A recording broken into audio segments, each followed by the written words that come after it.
Question 3. Find the integral of 5x to the 1/4 plus 3x to the minus 2, take away 2 dx. So we're just integrating each term, term by term, going along the line. So any number that's a timesing factor stays as a timesing factor, and you apply the rule for the integration, which is that you increase your power by 1 whole unit. So 1/4 plus 1 is like 1/4 plus 4/4 goes up to 5/4. And then you divide by the new power. Okay, so we'll tidy that up in a minute. Let's look at the next term. The 3 is a timesing factor. The x has to go up a power, so you've got to make sure with minus powers you move the right way. That goes up to power minus 1. Don't go the wrong way. Divide by the new power, so you divide by minus 1. Again, we'll tidy the coefficient up in a minute.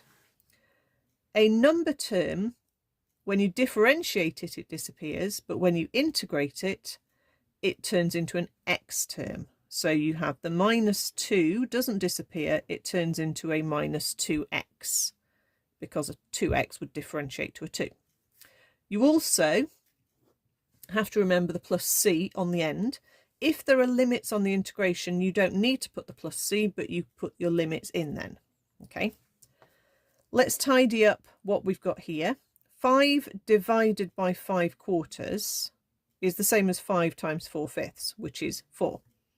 But you can do that on the calculator if you're not confident with your fractions. You can just say 5 divided by 5/4, like that, using your division button. You could say 5 divided by 5/4, but you have to be a little bit careful how you type that in. Okay, it's probably safer to use a division of a fraction, like that, if you're going to type it into the calculator, just so you know you've definitely typed it in correctly. And the other one we can tidy up is this term. We've got a plus 3 over a minus 1, and a 3 divided by a minus 1 is a negative 3.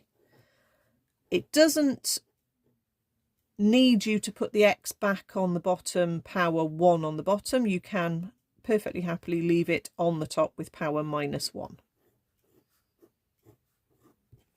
Okay, there's your answer. If you don't write the plus c, they'll take a mark back off you. But other than that, it's a mark for every term you get right, and you've got to have the plus c there.